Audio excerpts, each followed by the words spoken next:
In this video, we're going to be creating these automatic generated captions for us in Premiere Pro, so no need to manually do it, just let Premiere Pro do it for us.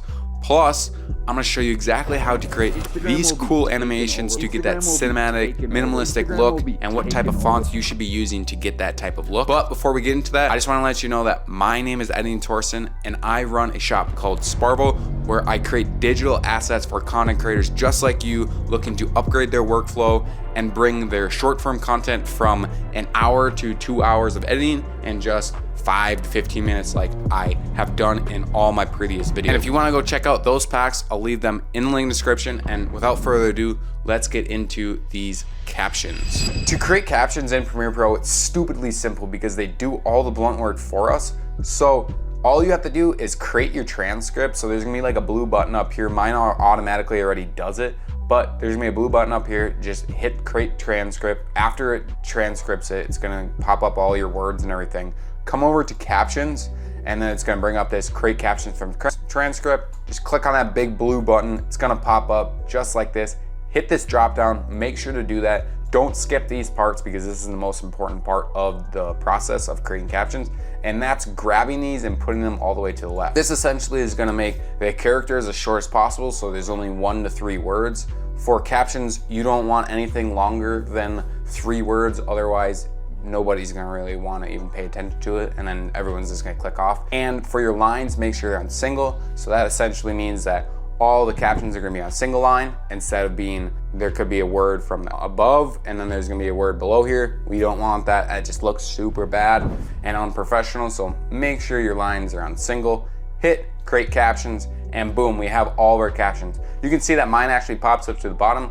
Yours should do the exact same thing. But now let's kind of center it.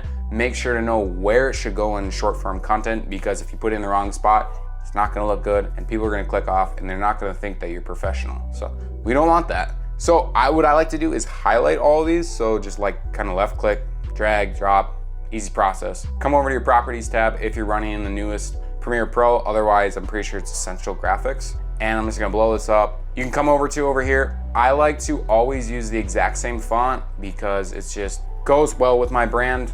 And that's just the font I like. I like the cinematic kind of minimalistic look. So I always go to my favorites, and this is the font I like to use. It's called Montserrat. So I just hit this drop down. It gives you a bunch of like type of styles of it, but what I like to do is hit black, and now it gives this a super bold. And also get rid of this drop shadow. I just don't like to use the drop shadow. I like to use my custom drop shadow. So then I go to the align and transform. Click this kind of middle one and it's gonna pop it right in the middle of the screen. And if you hit the left one, it'll go to the left middle, top left. You kind of get the gist. So go in the middle, and what you wanna do is position these right on the, like kind of the bottom of your chin. So I would say right here, but for me, I don't really like that because it's a little tight for my liking. That's totally fine, but if you like that, that's perfect. I like to go just a little bit lower, so then when I'm talking throughout the entire video, I have a lot of room for my head to like kind of sway, because when I talk, I like to move my body. It's just who I am as a person, as you can see when I play through this. So I do that, and then I also kind of up these just a little bit. And also I hit this all caps to make sure they're all capitalized, because that's just the type of the style I like. And you don't have to do that if you don't want to, but that is the text styles that I use to get that minimalistic look. So now what I like to do to make that animation, because we just got the automated captions already done for us, make sure they're all highlighted, come up to graphics and tabs, titles, and what I like to do is hit the upgrade caption to graphics. This essentially is gonna turn all these to a graphic.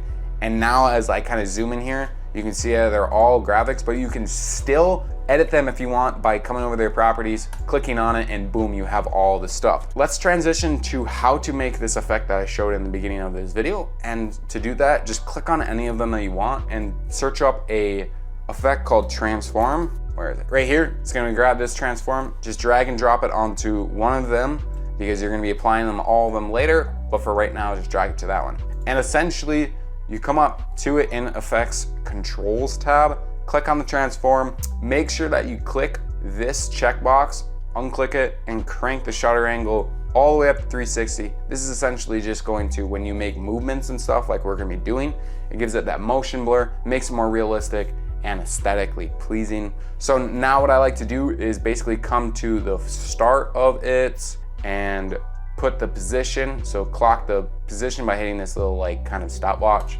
Click that and also click the opacity.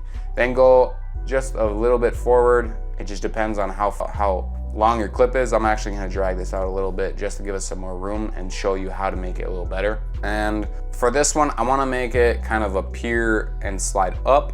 So I'm just going to put this above. So now it just kind of moves like that. You can see with the motion blur. And if we didn't have the motion blur and crank this to 0, it would look like this. So make sure to add that motion blur. You can see that it makes this a big difference. And obviously we want this to kind of come in. So I want it to fade in. I'm just going to go to the first one, put it at 0, and then go a few frames forward, 100, and now it kind of appears just like this. That looks really cool. You can mess around with the velocity by just clicking over to the left on this caret where it says position, and you can kind of just highlight these both, go to temporal information, ease in, and make this a little better by just grabbing this right and putting it to the left. So now it looks like this. Just really kind of pops in. But let's say you don't want to do any of this, you don't want to make your own effects, and I completely understand you want to get that simple minimalistic kind of look that you're looking for without doing all this, and I got you. I love to use these animations. I use them 24/7. I just made a video on them and it's in my cinematic editing style presets. You can get that in the link description. It gives you all of these effects, color grading, zooms, etc. Plus you get film borders, all those fonts that I kind of showed you earlier, the Montserrat, and then you get 6 other ones that are exactly kind of like it, but give you just a different type of style for variety, and a bunch of other things. So definitely go check that out in the link description. And basically, instead of creating that effect, all you have to do is come over to the cinematic editing style pack. And of course, I already did a lot, so all I did was come over to my cinematic color grade, I plopped it on, and that is what I got. And then for the second one, you just come over whatever kind of effect you want. So earlier I was talking about the drop shadow. I just wanted to put it onto my drop shadow by just grabbing both of these. I love to stack them. Now you get that really cool look. And then what I like to do is either grab the cinematic text and PNG reveal slide down or up. So just drag it, drop it, gives this really cool effect. That really good effect. And it works a lot better if you undo that, make this a lot longer, and then it'll look exactly like this. Once I'm going all in on, see how it fades in really nicely and well. And you can also do the exact same thing if you don't want to slide down, you can just slide it up. And there's a bunch of other things just like this cinematic flicker. It gives this really cool kind of flicker. So I like to combine both of these together and it looks like this. I'm going all in on that really cool subtle flicker just to come down. That looks absolutely amazing. And once again, there's a bunch of these presets. It's only really pack you ever need to get this cinematic look. So if you want to go get that, go down in the link in the description, use the code CAPTIONS to save $5 off that pack and any other pack that you buy. So if you guys want to learn more about how to create cinematic looking, aesthetic pleasing videos, just like these captions, click this video right over here.